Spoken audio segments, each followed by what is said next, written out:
Tonight, the Bombers in turmoil. The president gone, the CEO and coach under pressure. Alastair Clarkson on the radar. The latest live. A desperate search for a man and his dog feared swept away in floods. Innocent families caught up in anti-vax protests at the Royal Children's Hospital. A desperate plea to fix the mess as travellers face new chaos. Scott Morrison's secret move, how the former PM took charge of 3 ministries without telling the country or his cabinet. And Sydney fans branded disgraceful over the treatment of a Pies rising star. Live from Melbourne, 7 News with Mike Amor and Rebecca Madden. Good evening. The Essendon Football Club is in crisis with the shock exit of its president and intense pressure on the CEO and coach. Tonight, the Bombers insist Ben Rutten remains in charge of the team, but there's a growing push for a late bid to sign up Alastair Clarkson. Essendon back in turmoil. Its president gone and the coach clinging to his job. Ben's our coach of the footy club. As you guys are aware, there's ongoing discussions at board level. They'll continue this week. Bombers president Paul Brasher quit at a crisis board meeting in South Melbourne before last night's shocker against Port Adelaide. An 84-point demolition job. Don't know what to say.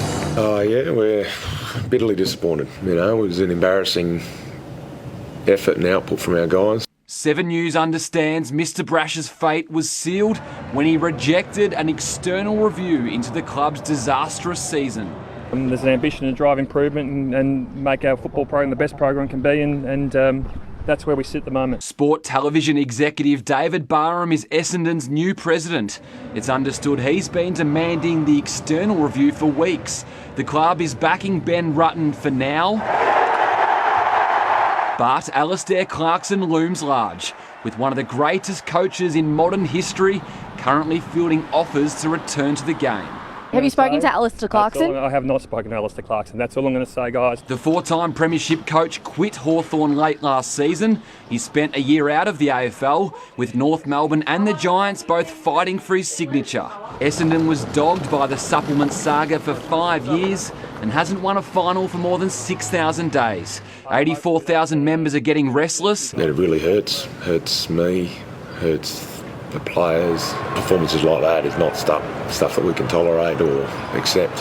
Whether the board tolerates it will become clearer after Essendon's last game of the season on Saturday night. Mitch Cleary, 7 News. Essendon legend Tim Watson joins us now at the desk. Tim, quite a dark day at Bomberland today. It has been, Beck. The season can't end soon enough. The board has just released a statement. 2 members, Chief Football Reporter Tom Brown has the fallout. And Tom, the club says this is a line in the sand moment. Tim, it's a revealing statement from the Essendon board a short time ago. It's really a referendum yesterday on the need for an external review of the football department. The current president, or the outgoing one, wanted an internal review, and he pushed for that, in the end falling on his sword. David Barham, the new president, wanted it to be external and wasn't pleased, I'm told, with the detail and level of detail in a football report tabled in effect by Josh Marnie, the football boss, and Xavier Campbell a couple of weeks ago. And this is what he said in his statement a short time ago, David Barham: we cannot continue to only review ourselves in the hope that things will change. But Tim, this is far more significant. This is, in my view, an 11th hour bid to at least sound out Alastair Clarkson. A senior club source telling me a short time ago, and this is significant, the club would be remiss and not doing its due diligence if they didn't at least sound Alastair Clarkson out, who's due to sign with North Melbourne as soon as this week. In terms of the scope of the football review, I'll have more in sport, but Xavier Campbell, the CEO, is safe for now. He signed a 2-year deal. That was ratified by the board, and at the moment it appears the CEO has the board's full support. Having said that, he was involved in a lot of crucial football decisions. Xavier Campbell. Tim? Thanks, Tom. And Becca, Mike, it's uncomfortable watching your own club implode like they have today. Today's events are traumatic on a number of fronts, but the chief driver of this disruption is a lack of success and a clear established brand of football. It's hard to see, though, Ben Rutten surviving this, even though he does remain in the position tonight. Yeah, lots to play out the Bombers. Thanks, Tim. There are growing fears for a local missing in floodwater in Victoria's east following a day of intense rain. Cassie Zervos is tracking developments and Cassie police are pleading for help. Well, Mike, the desperate search has just entered its 13th hour. A witness says they saw a person and their dog fall into the fast-moving creek before being swept away east of Melbourne. A frantic search on the banks of a swollen creek in Traralgon. The pair was captured walking on Whitakers Road before dawn, before a witness says they were swept away. We're unable to ascertain that someone has actually gone into the floodwater, but we certainly believe that may be the case. No one has been reported missing, but authorities are worried as wild weather lashes parts of the state.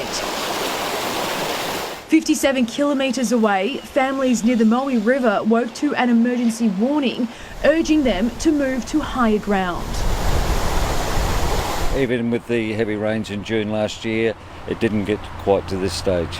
It was a long night for SES crews in Gippsland. We were out sandbagging, monitoring houses that were being inundated and closing roads. If we get the rain that they're predicting that we're going to get all week, by Friday I reckon we'll be underwater.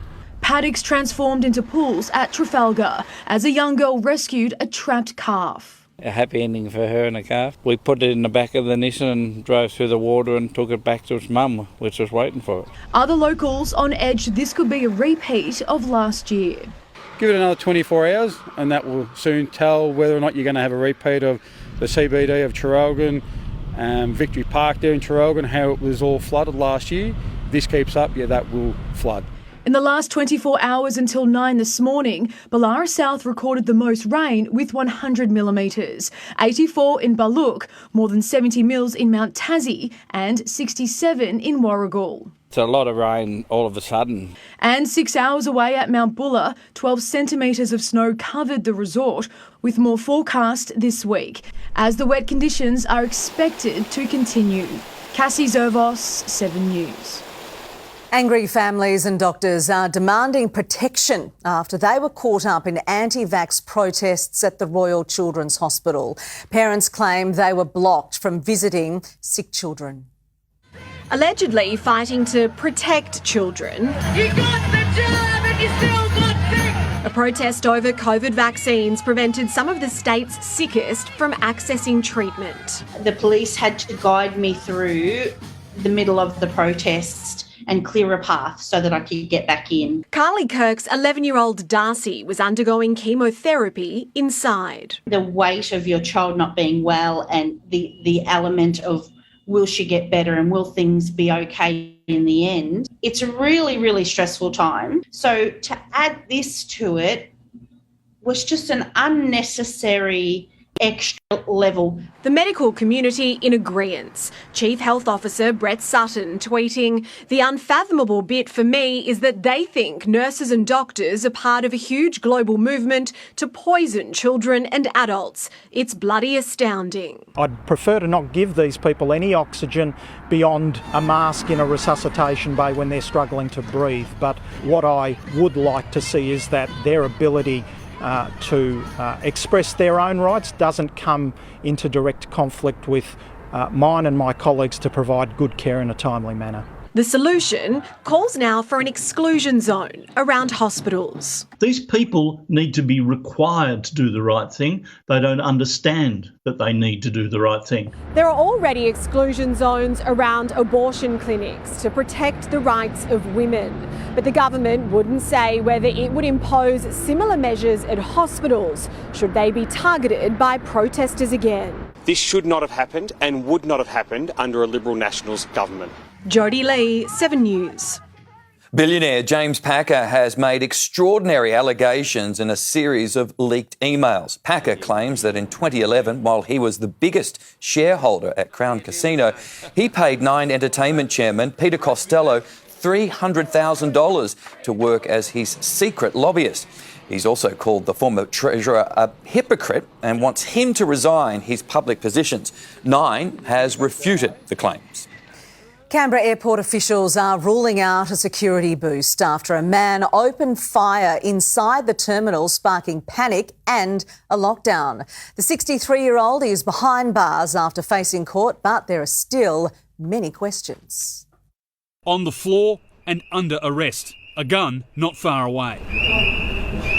This is the man police say opened fire inside Canberra Airport yesterday afternoon. 63-year-old Rashid Amun Ali from New South Wales. He unloaded 5 shots within approximately 5 to 8 seconds. Shots from a revolver fired directly into the terminal windows, sparking a wave of panic, sending hundreds scrambling for the exits. And we were told to run.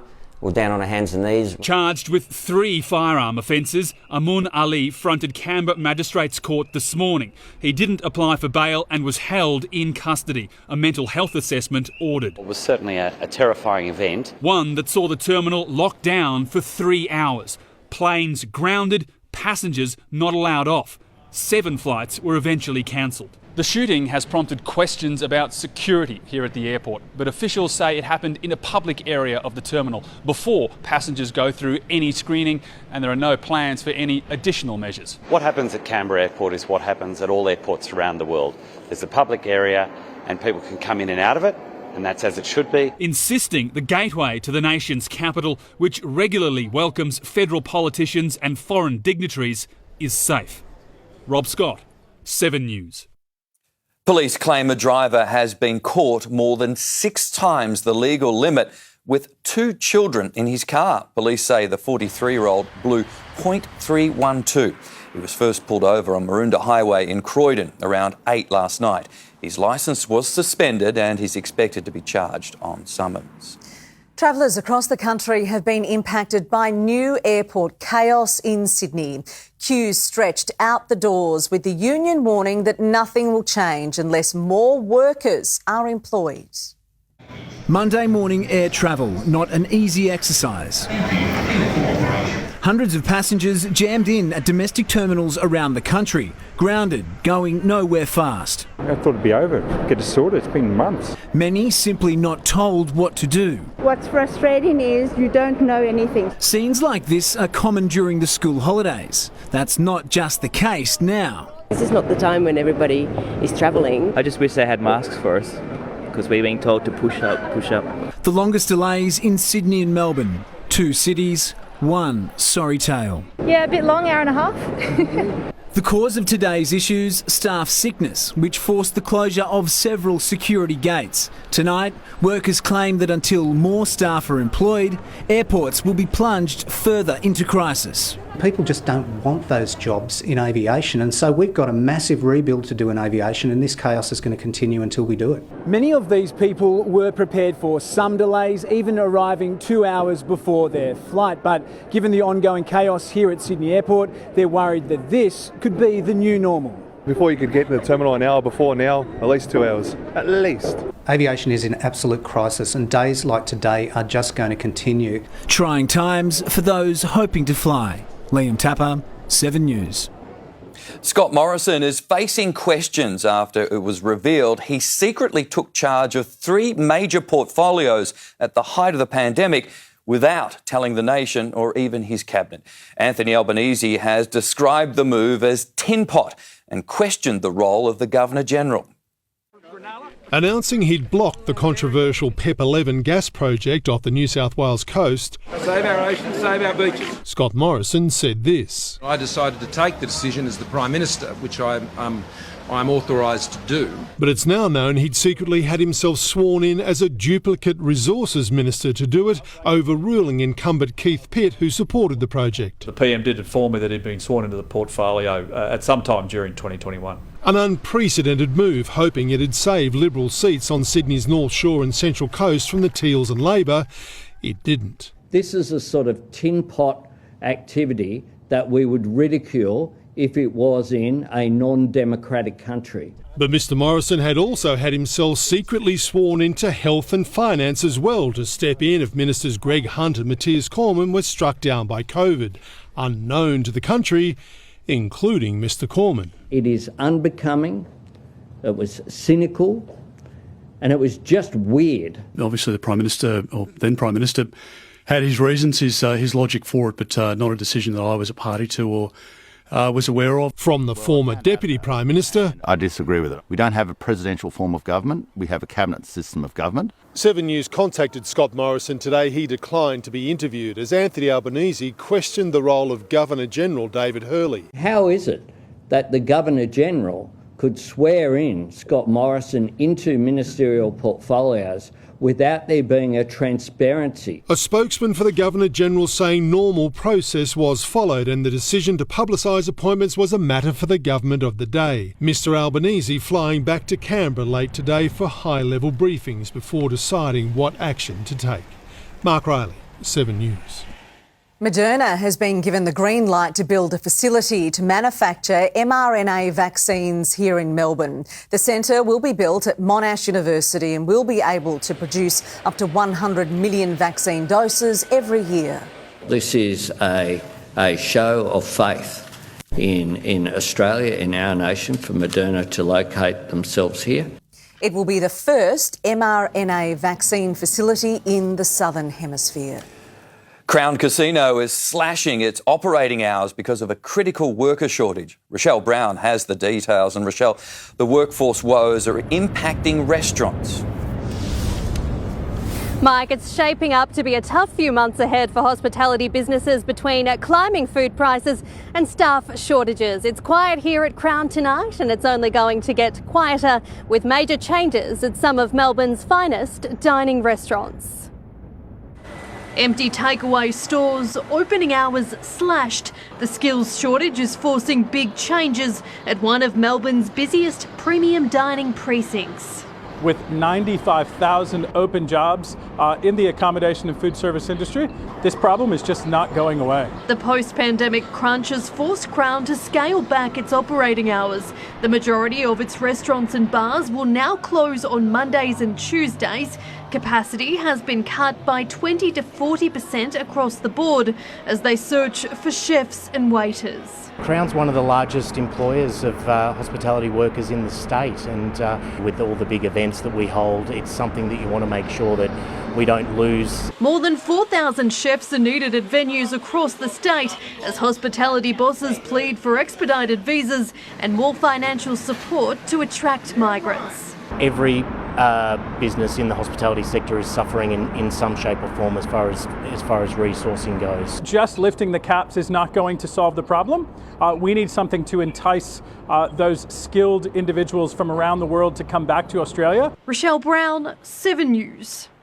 AFL fans in Sydney are under fire and branded disgraceful over their treatment of controversial Collingwood star Jack Ginnivan. The 19-year-old was forced out of the game injured, but was repeatedly booed as he sat on the bench. Rising star Jack Ginnivan needed medical treatment this morning, but fans in Sydney had little sympathy. Probably a little unwarranted that you're injured and still getting booed by the crowd. I'm not going to comment on that. You're not upset about the way that the fans treated you in Sydney? That's okay.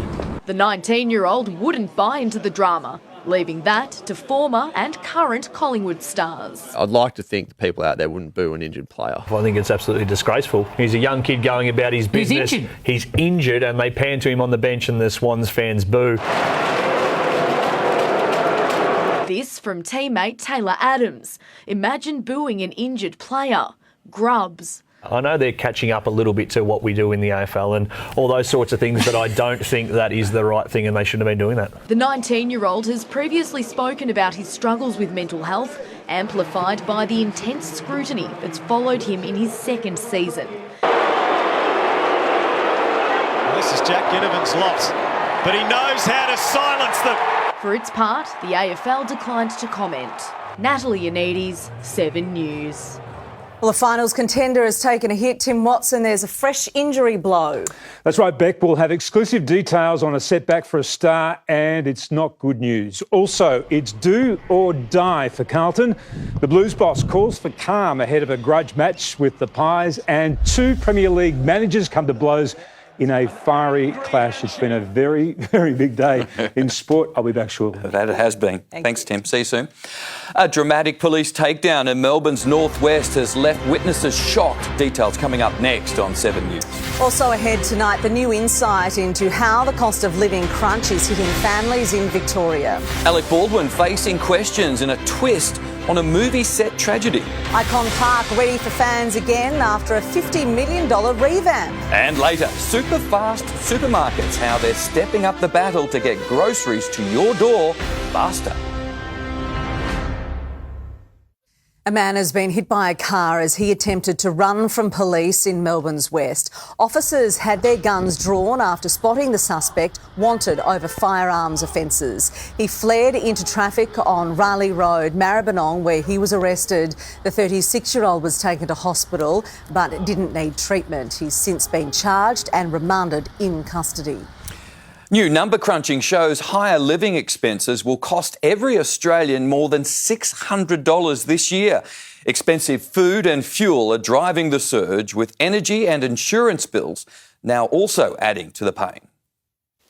Back from the shops, Roselle says the docket is getting harder to deal with. Normally I wouldn't really notice these things, but because it has really kind of gone, whoa, what would normally cost me about $280 for the week actually was $470. Trying to shop smarter, but with increases in all the other household expenses, a Christmas holiday is now out. And we're bracing ourselves for our next power bill. Roselle's with Alinta Energy, which says its electricity prices in Victoria went up on average 7% earlier this month. We are getting hit. Everyday essentials like fuel, food, mortgages, rent, insurance and energy now costing Australians an extra $19 billion a year. That's $638 for every man, woman and child. For the typical family, essentials now eat up 72% of household income, from $1,500 a week last year to $1,600 a week this year.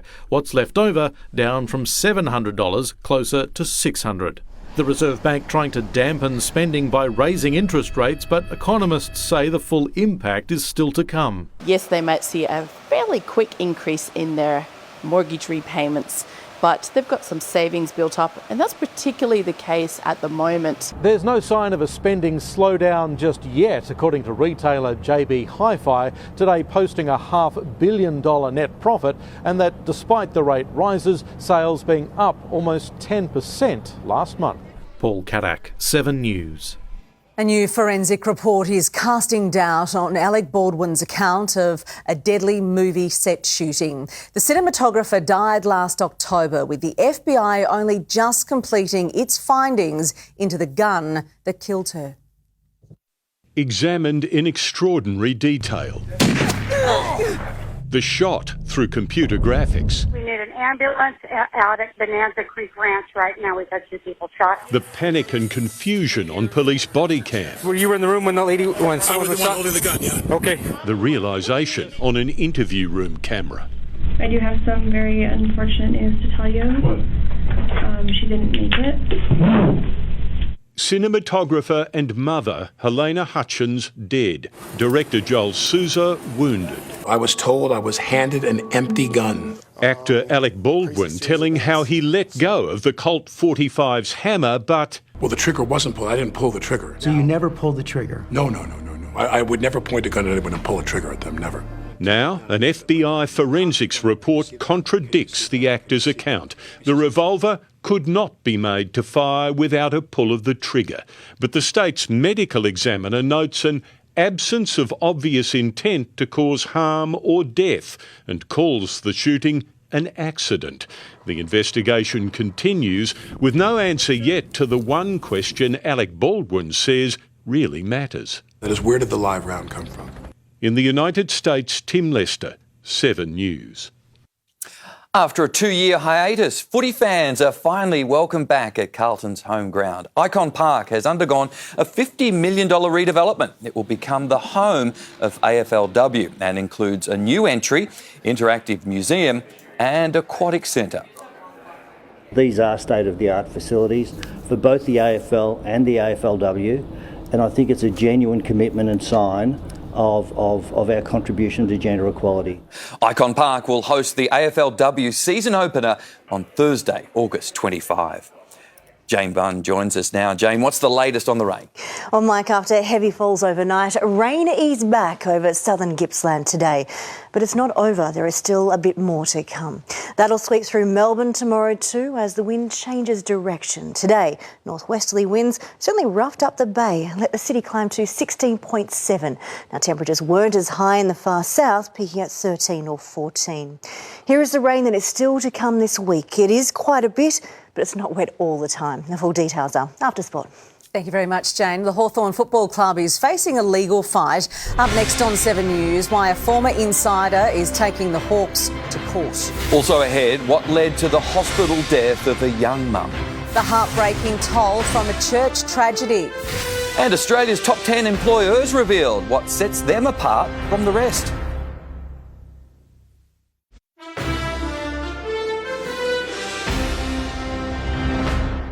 Hawthorn is at the centre of a legal battle with a former employee suing the club. The 24-year-old account manager claims she was discriminated against because of her mental health. She accuses the club of hypocrisy because it promotes Beyond Blue. The club says it categorically rejects the allegations and will defend itself in any proceedings.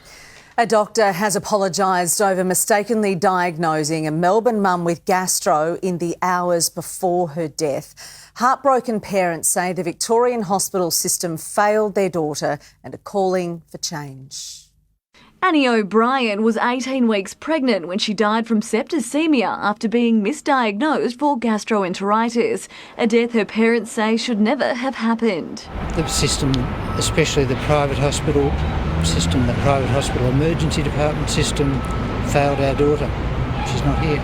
She died 5 years ago today. Only now has an inquest begun. There was just one doctor working on a full 10-bed emergency department the night the 37-year-old mother went to Holmesglen Private Hospital. The emergency physician telling the coroner's court today, although the department was very busy, she didn't feel the need to ask for more help. You were comfortable not seeing Annie within an hour? Yes. Annie, a Category 3 patient, should have been seen within 30 minutes. She presented with fever, rigors, vomiting and diarrhoea and was given fluids and painkillers. The doctor never suspected septicemia. I made that judgment at the time. Unfortunately, I'm sorry. The call was told Annie's water broke 4 hours after being admitted to hospital. She was then rushed to St Vincent's Private in an ambulance where she delivered her baby stillborn and later died. We shouldn't be concerned about the safety of Victorian in emergency departments and in private hospitals. The inquest will run for 2 weeks. There needs to be action. All the major events in the world don't justify a failing health system. Ashley Kanowski, 7 News.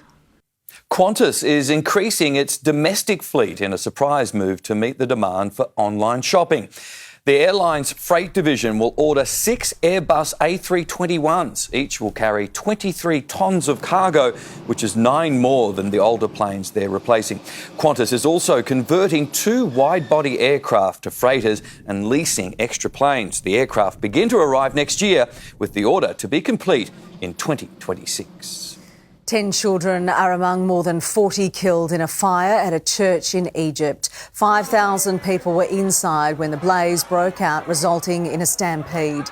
Locals are blaming an electrical fault, revealing the power went out in the suburbs and the generator kicked in, causing an explosion. Mass funerals have been held for the victims. Judges and law enforcement agencies across the United States have been warned of increased threats against them following the FBI raid on Donald Trump's home. Among the concerns is the threat to plant a bomb outside the FBI headquarters in Washington. Agents seized 11 sets of classified documents during last week's raid. The former president insists they were declassified and accuses the FBI of acting with political motives. Workers have the power in the current job market with unemployment at record lows. A new survey reveals what staff want from their employers and the best companies to work for. For childcare centre manager Hannah Jordan, it's the chance to learn new skills that is the biggest drawcard of her workplace. They've just supported me through every endeavour of my own journey. So I did my diploma through G8 with study pathways. Her company G8 Education is Australia's most desirable employer, according to recruitment firm Randstad. This year's top 10 also includes mining giant BHP, insurer IAG Australia, supermarket Woolworths and the government. Catherine Carvorth says it's job satisfaction that keeps her colleagues happy. The connection that they can have with the purpose of the organisation, whether that be working with children or young people or reducing reoffending. According to the report, work-life balance tops the list, ahead of salaries and benefits, job security, training opportunities and a pleasant work atmosphere. We're in a very talent-scarce market and that is not going to change in the short term. Dissatisfied employees are increasingly confident to vote with their feet, with nearly 3 in 10 workers now saying they intend to switch to a different employer within 6 months. I think primarily it's actually the psychological fallout from COVID. People have taken a real opportunity to reassess what's important to them. You've got to have an amazing workspace and this is everything to me. Gemma Acton, 7 News. Melbourne supermarkets are stepping up the fight to get groceries to your door faster. Up next, new moves in the delivery war. Plus, good news for Victorian drivers set for a free ride. A bittersweet bottom line for one of Australia's biggest retailers. And a high-tech sensor that could detect COVID sooner. There's good news for new drivers in Victoria. From today, it's now free to sit learner and probationary licence tests. The changes are set to deliver savings of more than $50 for L-platers and $130 for P-platers. This is really important support for cost of living, putting money back into the pockets of young people and Victorian families. There's also a 25% discount on licence renewals for drivers with clean records. It's been a strong start to the week on the markets. Here's Network Finance editor Gemma Acton. Thank you. A solid start to the week for the ASX 200, which added 32 points to close at 7,064. Uncertainty over just how long consumers will keep spending weighed on JB Hi-Fi shares, which fell despite the retailer announcing record sales and profit. The Aussie dollar is stumbling. That's after marching higher over the past 5 days, while oil prices have been slipping since Friday. And although it is lower today, some promising news for anyone thinking of heading overseas. Last week, the Aussie dollar had its strongest week since late 2020. Now, where to from here? NAB economists think it could be back up around 75 US cents by this time next year. A new facility in Melbourne will help innovators take their inventions to market. The state government has invested $12 million in the research centre at RMIT. Initial projects will focus on medical devices like this wearable sensor. It can also be used for the early detection of COVID and influenza. The world is our oyster when it comes to this technology. Other universities will be able to use the facilities to collaborate with industry. Australia's biggest supermarket is entering the race to deliver groceries in super fast time. Woolworths is taking on rivals like Milk Run, promising deliveries of everything from hot chickens to sushi within the hour. The express grocery delivery race has taken a twist, with supermarket giant Woolworths launching a new 60-minute service called Metro 60. 4,000 items on offer, and they cover all of the fresh food that you might need and also some everyday essentials for your homes. Via an app, customers can order anything from hot chickens to sushi to household staples.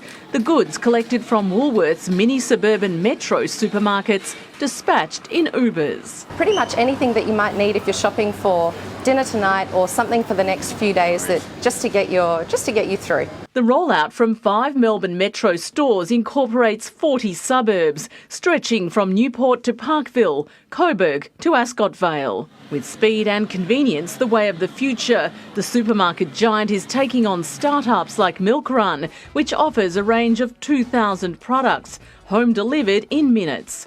Coles Express offering a small range. Woolies have really pushed the envelope of the range of products that are available here, but I expect all retailers will try and match this. Delivery costs are waived on the first 3 orders, and after that it costs $5 to have groceries dropped on your doorstep with a minimum spend of $20. I think this is really consumer-driven demand that they have to respond to. In fact, all retailers have to respond to consumers' needs for instant gratification. The success of Metro 60 will be evaluated before it expands. Jackie Quist, 7 News. Well, Tim Watson returns now with sport. Tim, a premiership contender has suffered an injury setback. That's right, Beck. One of their stars will be sidelined and faces a nervous wait. We'll have exclusive details next. Also, what the Bombers' mess means for the race to sign Alastair Clarkson. Hear from Jack Ginnivan on his hamstring troubles as the Blues boss weighs in on Sunday's grudge match.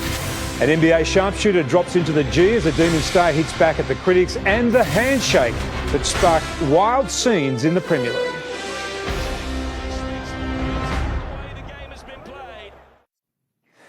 Welcome back. It's been a day of bloodletting at Essendon with the Bombers back in crisis. Returning to Chief Football reporter Tom Brown. Tom, today's developments now open the door, do they not, for Alastair Clarkson?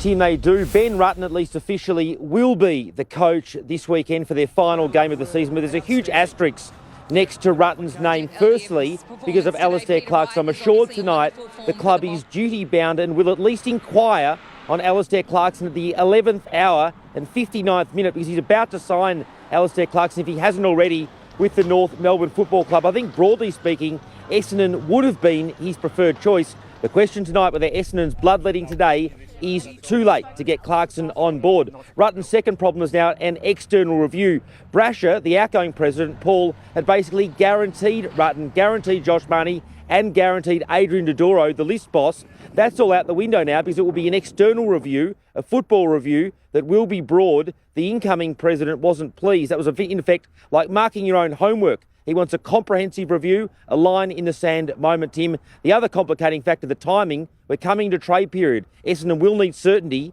on its coaching situation, the football structure. Tim?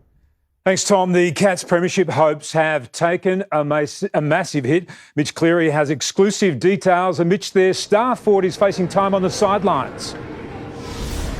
Well, Tim, it's the last thing Geelong needed this close to finals. Jeremy Cameron has suffered a fresh hamstring injury, putting him in doubt for that first final in less than 3 weeks. Now, Cameron finished Saturday's win on the bench, scans confirming a low-grade strain to his right hamstring, the same side he injured on 3 separate occasions last year. The Cats are hopeful he'll be right for that first final, but given his history, will be certainly taking a cautious approach. Cameron has played every game this year after a new fitness program in the off-season. He sits just 5 goals behind Coleman medal leader Charlie Curnow, but he will now forego that opportunity to chase the Coleman medal. Just finally, at the Cats, Reece Stanley also expected to miss this week's game against West Coast with his own adductor injury. Tim? Thanks, Mitch. Carlton Chief Executive Brian Cook is urging fans to hold fire before judging their season. After dropping 4 of their last 5 games, the Blues could miss the finals if they don't get past the Magpies in a blockbuster clash on Sunday.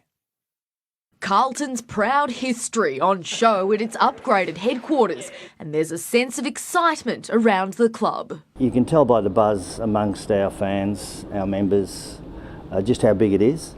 It's a huge week. The Blues are yet to secure a spot in the 8, but Sunday's clash against Collingwood feels like a final. The last time the fierce rivals squared off in September, 1988. Yes! 9 years ago was Carlton's last finals appearance. It's huge because we haven't played a finals game since 2013. And so we're seeing this week as an elimination final. 2 months ago, they were destined for the top 4, now in danger of their season ending on Sunday. I don't want to get into failures and successes. I'd be very happy to talk to anyone at the end of the year about what success looked like for the year and what failure might look like. I just wait for a while. Jack Ginnivan will be missing for Collingwood, ruled out with a hamstring injury. I'll be back for finals, it'll be all good. The Pies AFLW side announced their leadership group today. Steph Chiocci and Brianna Davey will co-captain the team in Season 7. Natalie Yannidis, 7 News. Demons forward Bailey Fritsch has responded to critics who believe he's been selfish in front of goal. Fritsch was at the MCG today exchanging tips with NBA sharpshooter Denver Nuggets star Jamal Murray. He says he's got a licence to go for goal. Goody, everyone backs everyone for their strengths. He wants our strengths on show, and if that's goal kicking, then that's goal kicking. But obviously, if there's someone in a better position, he'll want me to pass that as well. So that's something that I'll keep doing moving forward. Melbourne today renewed its sponsorship with New Balance. Tensions flared in a fiery Premier League clash between Chelsea and Tottenham as managers Antonio Conte and Thomas Tuchel almost came to blows twice. Harry Kane scored deep in stoppage time to salvage a dramatic 2-2 draw for Spurs. Cameron Smith copped a blow before the final round of the St Jude Classic even started. The world number 2 was hit with a retrospective 2-shot penalty for a rule infringement in the third round, going on to finish tied for 13th. Will Zalatoris sunk this clutch putt to claim a maiden PGA Tour title and the lead in the rich FedEx Cup playoffs. And that ends a very busy day in sport. Oh, well, I tell you what, Alistair Clarkson's in the box seat, isn't he? I mean, 2 clubs possibly wanting you? Well, possibly 3. I mean, if Essendon join the race, there GWS still haven't named their coach. North Melbourne believe that they've got him. I heard today that they had him, but they were going to announce it later this week. So it's going to be a fascinating week. I'll tell you what, Bombers supporters are frustrated, as you know. Thanks, Tim. Jane is back with the weather details. And Jane, how is tomorrow looking? Well, Mike, showers are much more likely than today, but then it's dry again on Wednesday. I'll have the full 8-day outlook next.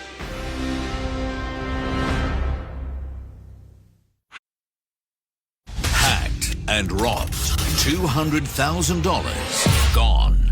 The questions for a big bank on 7 News at 6. Hello again. Some parts of the Melbourne area have been absolutely soaked, others barely a drop. The city began the day on 10 and it climbed up to 16.7. Now the clouds certainly brought a pretty sunset out there. It is now 13. Yesterday and overnight, the Mornington Peninsula had falls over 30 millimetres, 28 in Monbulk. There was 9 to 18 from Lilydale to Mornington too. But it didn't extend further west. Most recorded absolutely nothing into the rain gauge, and that does include the city.